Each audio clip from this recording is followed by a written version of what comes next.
smoke when we all celebrate success. So now we. Yeah, that's right, you know we.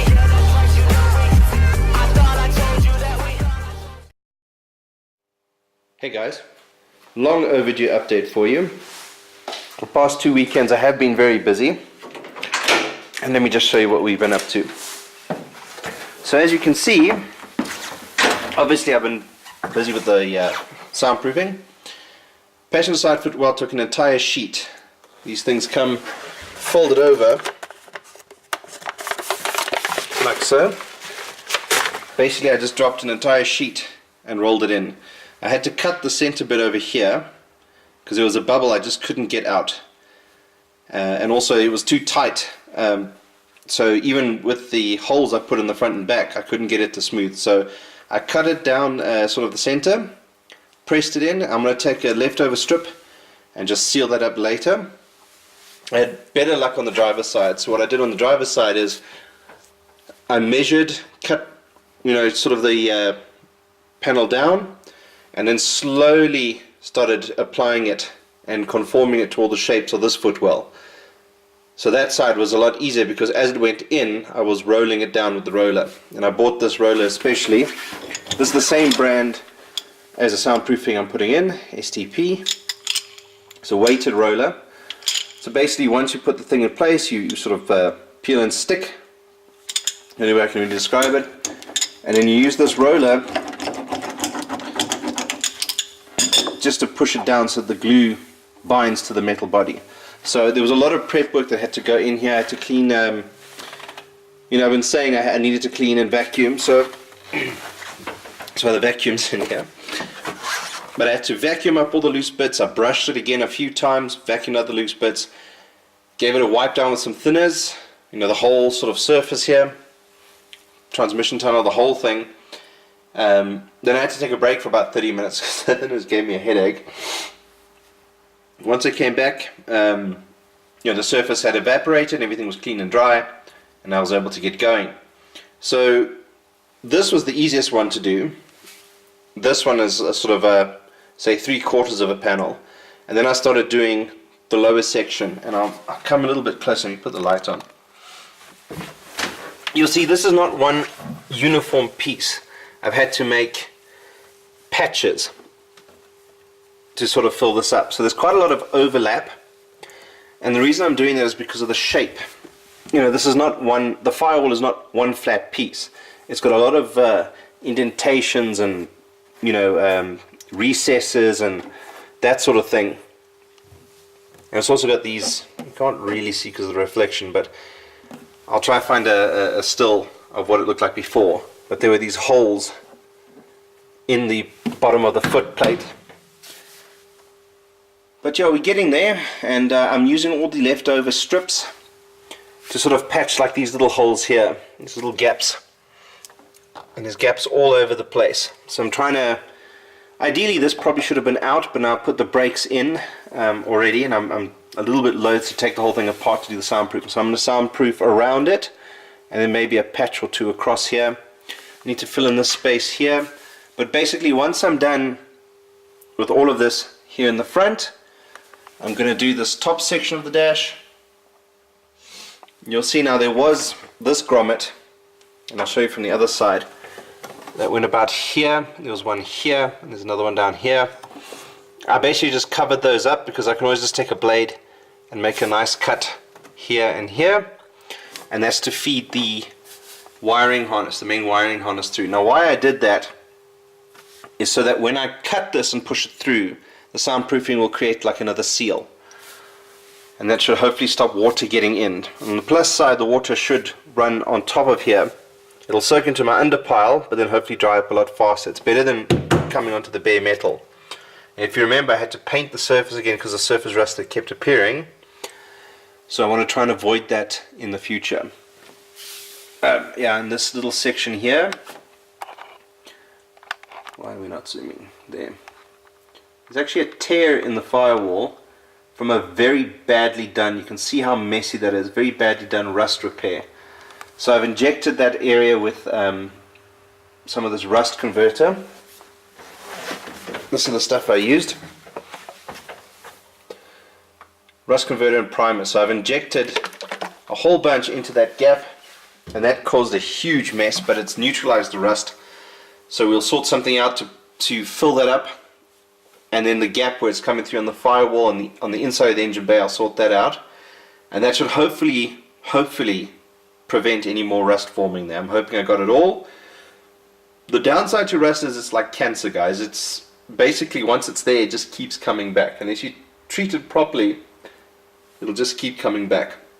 So I'm not going to do any work on this tonight. It's quite late already, but I just wanted to do an update for you guys and show you what's happening. So that's basically where we're about maybe 3/4 of the way finished in this cabin now. Need to do these sides, still need to do these sills here,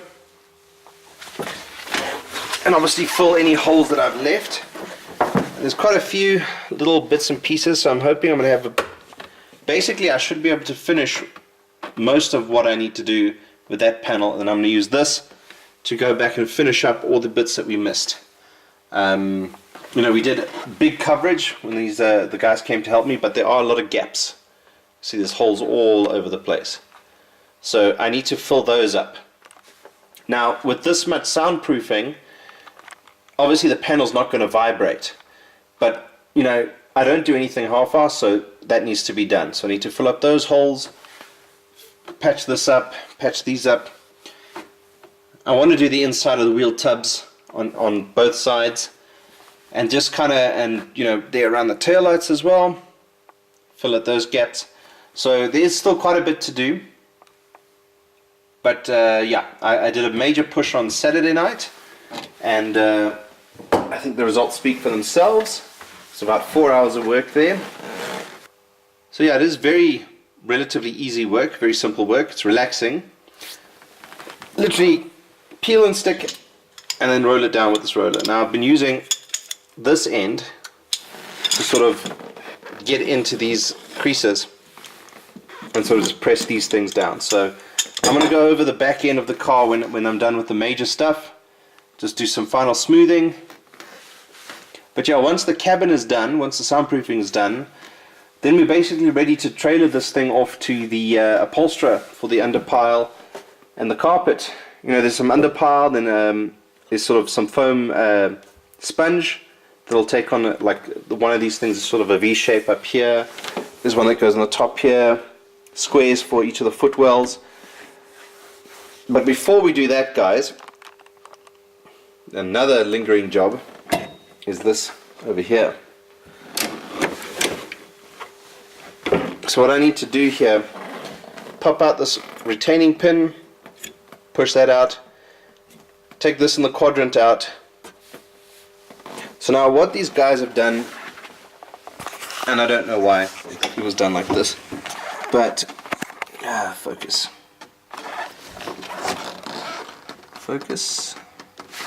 This bit here is supposed to be out here underneath the quadrant, underneath the handbrake handle.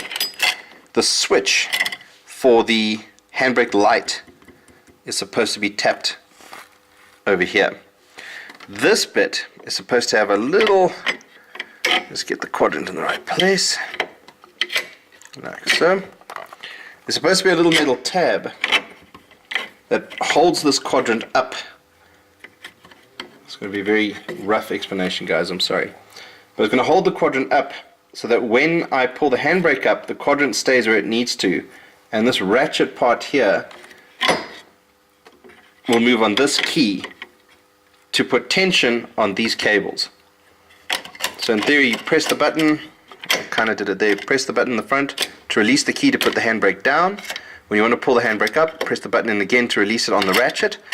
You pull it up, and then when you put the thing, so it kind of did it there, when it's in the right place, and you let it go, it locks the handbrake in place, putting tension on these cables. So now the previous owners have buggered this up, so what I need to do, once all the stuff is out, is I'm going to cut the old, because it's rusted to hell, I'm going to cut the old piece out, cut a piece of steel, and I think we measured, I think it's about 3 or 5 mil steel. There's actually a key inside the quadrant. I'll try to find a still and show you, but make up a new tab, then we're going to have to spot weld that in. There's also one or two small holes in the firewall that I need to patch up with a spot weld or two. And also on the floor pan I need to spot weld. Just one or two quick blasts with the welding tool, and we should be good to go there. And yeah, then I can finish that up. So I need to do these guys. I'm doing this after the welding is done because I don't want the hot welds or sparks to get onto this. So this needs to be done. I need to hurry up with this. Need to do this and this. Those are the major work, and obviously the sills need to do it up the side. There's recesses in the doors I need to do still, both doors. So sort of these guys here. The upholsterers agreed to make me new door cards, front and rear. So that's a major plus. They'll do all of that together. But let's have a look at what I've been doing in the brakes. I just noticed a section of the roof I need to catch up on both sides. All in good time, guys. All in good time. So let's have a look here. So this is a mixed bag. Some good news, some bad news. You'll see that the brake lines are mostly in. I had to change the position of these guys. I had them both facing this direction. They're supposed to be facing down, so I've just swapped that around. Now, the plan on paper worked perfectly. I was going to measure these, cut them, flare them, and bolt them in, yeah? So originally I was going to run them up, sort of lashing them in here. So I was going to cut them up, I think I said about here, and screw them in here when these things were facing this way. So I wanted to take the excess pipe away. That would avoid me having to pull out these brake lines and run new ones. So on paper it worked perfectly. Then I also needed to make a brake line here. This is the attachment of the braided brake line. There's a little standoff I'll show you where these things mount, which is very handy. Over there, so then the brake line from the engine bay will just thread in over here on both sides. Now, I went and I bought a tool to thread these brake lines, and it doesn't work. So all it does, instead of making a nice flare, and I don't think I have the piece here, I was practicing on this old section of brake line because I didn't want to cut into the double walled steel ones, so I thought I'd use these ones. So this is the length I need. This is where it needs to cut. I need to get a new bolt. This one's a bit stuffed. So basically that's where it needs to be. So I'm just now going to take my Dremel, cut the excess off, but basically this is the type of flare it's making. It's supposed to look like this. And I needed to make 3 brake lines up. So that's what I needed to end up with. That's called a double flare. This guy's making sort of a, I don't know what you would call this, like a flat flare, open flare. Either way, this is braking hardware and I'm not really prepared to compromise my safety. So that's thrown a major spanner and another major delay. So that's where the flare needs to be. So like this, I can thread this thing straight in. This will thread into the braided brake line, and this bit will thread right there in the front. So another reason why I decided to flip these things around. It was easier, instead of putting, I don't really like these sharp right angled bends. So it was easier to get this thing in to flip the one around, and then it just looks neater to have them both oriented the same way. Otherwise, there was some major crazy pipe work that would need to happen. So we're almost there, guys. Almost there. When the brake flaring tool didn't work, I decided to give it a break and start on some other jobs. However, I do have these 2 new lengths of brake line. So I need to figure out which one goes on which side. An option, because these in theory should be the right size, is to take out the old brake lines, these really long ones, because if you remember, these things would have attached to the master cylinder right here at the top. That's why they're so long. The other ones should roughly meet up there. Now that's a bit of a pain in the arse job. I've got to jack the car up at least onto axle stands, take all 4 wheels off, and then pull the old brake lines off, run the new ones and thread them in. Now that ultimately might be the way I end up going, simply because I don't have the time now to, I lost a lot of time in April and I did practically nothing in March, so time is sort of becoming the essence if I want to have this thing running by September, October. So I need to start taking these sort of quick wins to stop this being a delay. This has been months of no progress, so I need to make a plan there. So to take a break from the brakes, I decided to get stuck into the gearbox. So just a wire wheel on the drill. After the degrease, it was cleaner, but not kind of where I wanted it to be.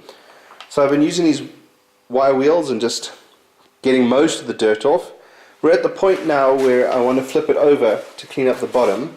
You see, I'm not finished. It's still very patchy in places. That you'll probably see it now. But it does look a hell of a lot better.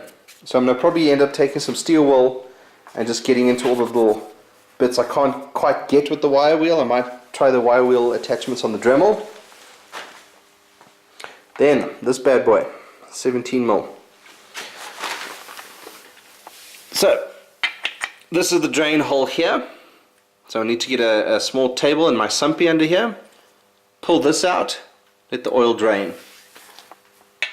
This is by gear number 5. This is actually to refill, but obviously with this thing off the car and up in the air, I'm going to refill through the speedo here. So take this out, let the thing drain. Well, I'm going to take this one out to drain. This one is going to be out to refill, this guy. But once the oil is out, I'm going to flip it over and clean the bottom.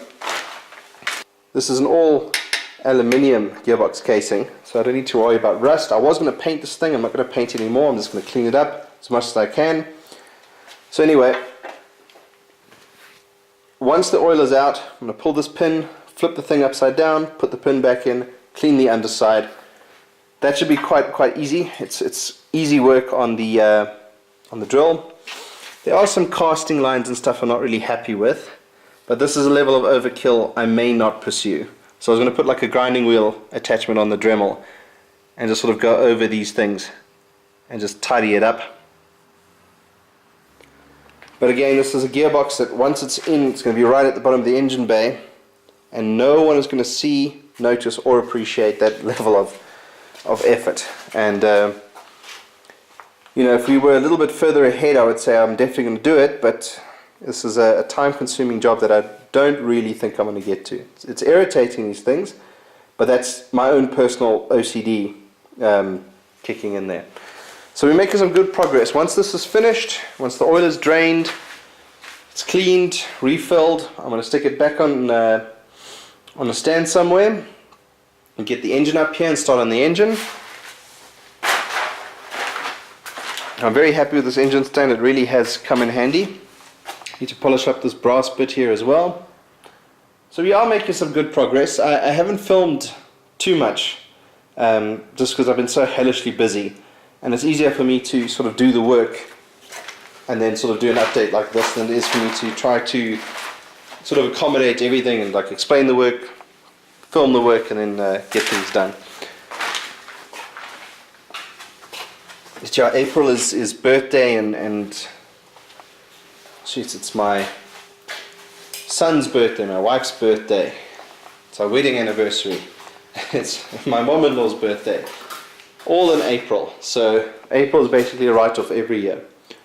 But I'm very happy with how this looks, and I can't wait to get that bit finished. Because once the firewall is done, or not the firewall, once the soundproofing is done, like I've been saying, I can run the wiring, or start running the wiring, get the gearbox and engine mated together, drop that in, and then, we can start looking at getting this thing to run. And that will be a major achievement. Get this thing to run and idle tow it up the road for an exhaust. I can start driving it again. Just around the block maybe, test the brakes, work out some kinks before she goes off for her interior. And once the interior is done and the glass is in, I'm pretty much finished. We are literally very close to being done here. We're closer than we have been in a long time. So another thing that's happened is I've taken Project Garfield, my Mark IV Cabrio, to a panel beater in Randburg for a full compound polish, because I want to do some touch up on her paint and get her looking good again. There's also the special item I want to fit. So one of the things that we noticed is parking the vehicle under a carport is doing it absolutely no favors. So there's water stains from the carport dripping water onto the dark metal. So I'm just waiting. The guys did do 2 polishes. She looks fantastic. She was just undercover, so the photos I took didn't come out. You can't see anything, but hopefully I should fetch her either tomorrow or Wednesday, and then I'll be able to take some photos of it. She looks great, but what the polish has also done is shown all the chips and dings and scratches and imperfections. So it's a double-edged sword. She looks fantastic, but at the same time she looks a little bit worse. So why am I talking about Garfield now?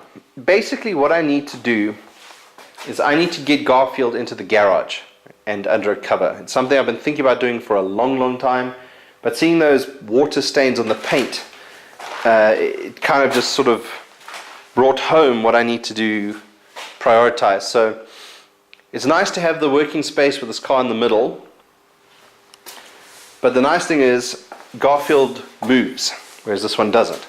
So I'm just looking at the space now. This is a bit of abortion at the moment. The whole garage is a bit of an abortion. So I need to find a way to make some space to get Garfield in the garage. So basically, when I need to work, I'll just reverse Garfield out, and sort of do what I need to do, and then pack it away, and then bring the car in. So it's a bit of a schlep when you consider that. Right now, the great thing about the garage, how it is now, is that I can leave stuff lying all over the place, so I can finish a job, or at least do most of a job, go inside, go to bed or whatever, come back and carry on exactly where I left off. Whereas if I have another car here to worry about, it sort of gets a bit more difficult. But it needs to happen, guys. If I'm going to spend the money on the respray, or the touch-ups anyway, I need to make sure that she's protected. I need to buy a proper car cover for her, so that when she's in the garage, she'll be clean and dry under a proper car cover. Then it's just a matter of taking the cover off, and taking her out and going on a drive. I'm going to do the same for this car when she's done. Proper car cover. I'm not talking about the cheap, nasty stuff that you buy from like Midas or AutoZone or Builder's Warehouse. I'm talking about a proper car cover.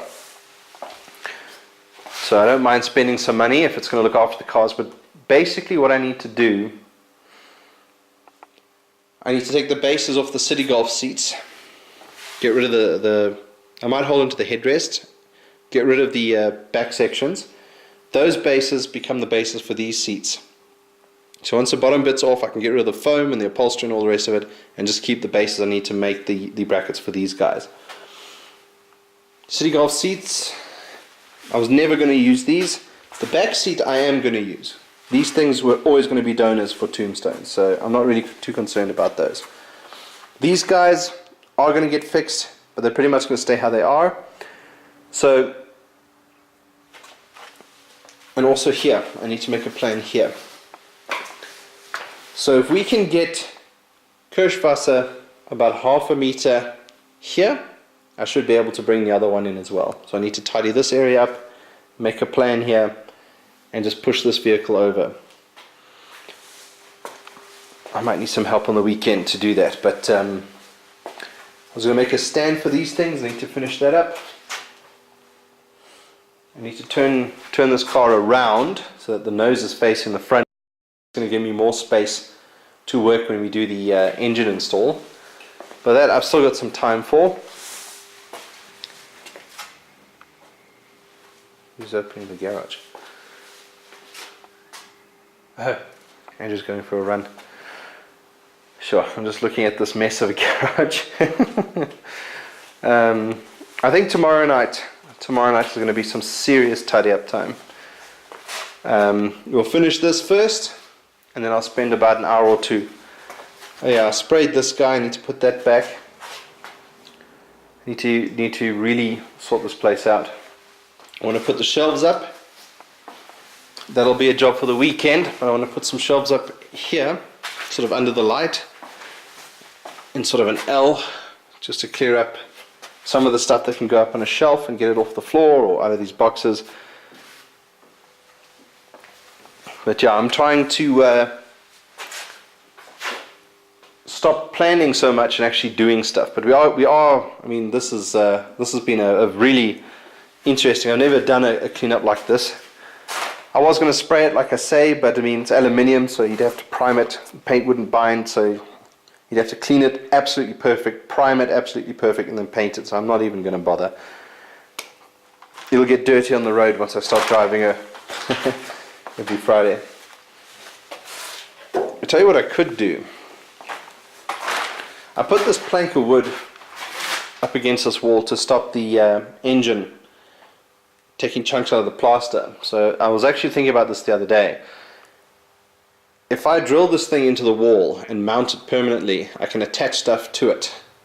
So I can sort of get these trestles standing here, hanging off the wall. I was originally going to do that. You see these black marks. I was going to buy some hooks and stuff and put them up, but I think this might work out better. I think it is pretty straight.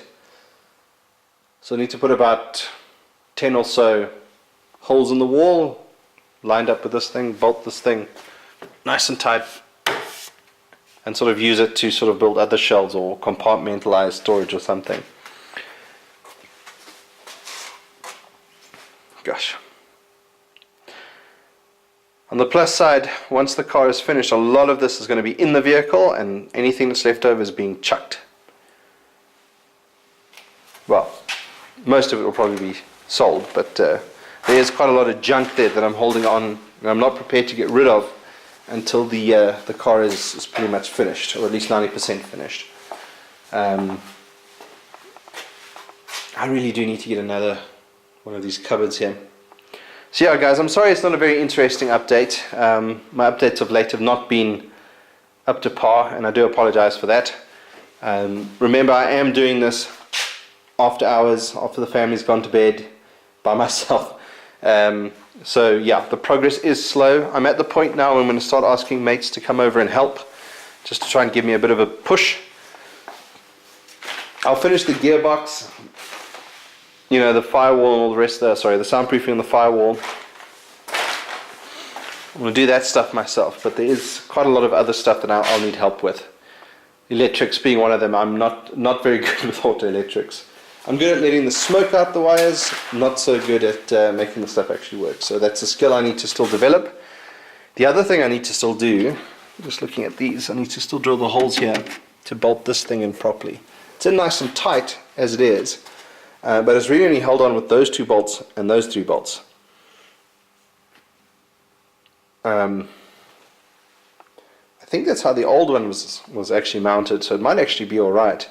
I just don't want to be in a position where I'm pressing the brakes and this hinge is moving, and because this thing is not fully bolted in, I don't want it to rub or flex or randomly snap or something. So I think there's 2 bolts at the top, 2 bolts at the top. I need to get those done, and then yeah, we're good to go. There's a cover I want to get here, also soundproofing.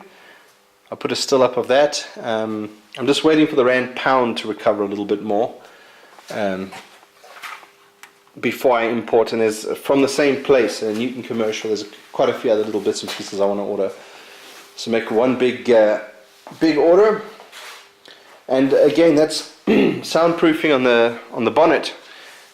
It's a nice to have. It's not an absolute necessity. It's just nice to have, and that's also peel and stick. It'll fill these cavities up, and it basically fills this entire curved space. And it's got a fireproof sort of quilted blanket, adds some weight to the bonnet and just quietens things down on the road. This car is going to be my take on the GTI almost. It's going to have luxuries that the original ones didn't have. I'm either taking away from the experience of a Mark 1 or I'm enhancing them. It's really debatable. Some people disagree with what I'm doing. Cool story, bro.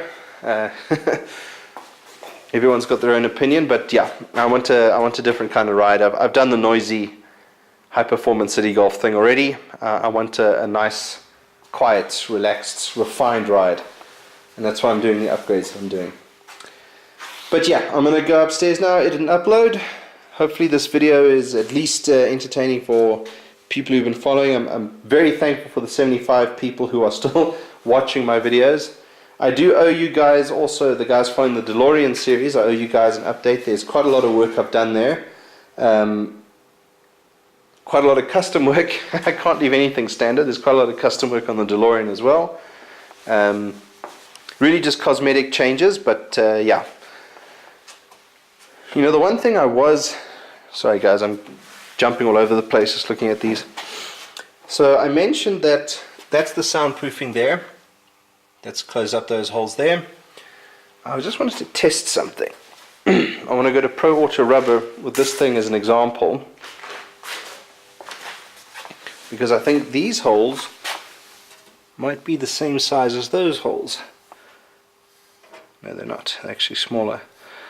So these are no longer made, sold or produced, so I need to get an equivalent of these. And then these sizes, 1, 2, 3. I don't know why these are even here. I'm assuming that's from the factory when these things were being moved around by a machine or something, or painted or whatever. So I want to plug these up. These holes here, 1, 2, 3, 4 and 5, those are for the radiator, for the different size radiators. So some of them had a small radiator, some of them were slightly wider, and the long radiator. I've got the long radiator. I'm not going to bother filling these holes up, but these things here, don't know why they're there. Fill those up. Another one here, another one. Sorry guys, you might be upside down. There we go. So there's one there, one there. This is for the engine mount. So these all have bolts in them, and I think there's a guide hole here. But then there's this one here. Nah, that's too big. Again, maybe not necessary, but I'm going to do it anyway. But yeah, I think that's where we're going to leave it, guys. Thanks for watching. Again, I really appreciate the support. If you guys want or feel the need, drop a like, drop a comment. I'll even take a dislike and you know, sort of a constructive criticism. But yeah, let me know what you guys think. I was going through a bit of a period where I was just going to cancel the channel and just, you know, not bother anymore, just focus on getting the car done and leave it there. But basically I'm doing these as project logs for myself now. So if you get this far in the video, maybe leave a comment on what you like that I've done with the vehicle, my plans, so at least I know that A, you guys are watching the videos to the end, and B, also just that you guys are actually involved in trying to see my vision come to life here.